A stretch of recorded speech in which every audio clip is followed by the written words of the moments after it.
Present Dhaka.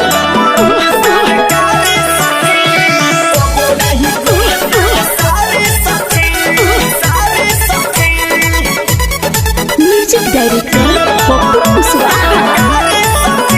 Music director Pappu Kushwaha. जब से चढ़ल बा सखी रे जारा हमरा सैया के होत नइखे खारा। जब से चढ़ल बा सखी रे जारा हमरा सैया के होत नइखे खारा।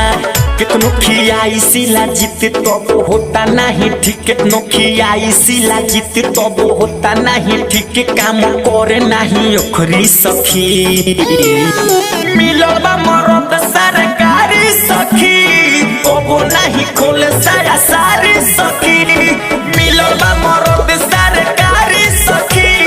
कबो नहीं खोले साया सारी सखी। मिलल बा मरद सरकारी सखी। Music director Pappu Kushwaha. Music director Pappu Kushwaha. यारवा पकबो न खजाना लुटवनी। चुम्मा से खाली ओकर काम चलवनी। सबे जोगा के भातार खातिर धोइनी। सखी रे ससुरा में बड़ी पचतैनी। यारवा पकबो न खजाना लुटवनी। चुम्मा से खाली ओकर काम चलवनी। सबे जोगा के भातार खातिर धोइनी। ससुरा में सखी रे बड़ी पचतैनी।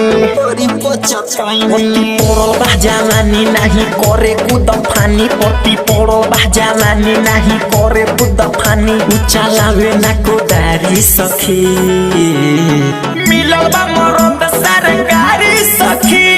कबो नहीं खोले साया सारी सखी। मिलल बा मरद सरकारी सखी। कबो नहीं खोले साया सारी सखी। मिलल बा मरद सरकारी सखी।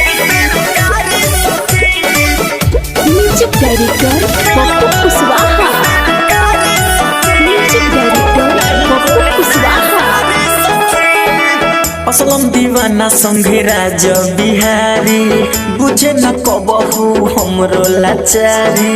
करे के परी अधिकारी से यारी। दिलीप रूप से लागे पर जाई भारी। मोती में आर्यन संगे राज बिहारी। कबो न बुझेला हमरो लाचारी। करे के परी अब नूर से यारी। मंजर सूरज लागे पर जाई भारी। तो रहे हमसे दूर अगोरे जाके घूर।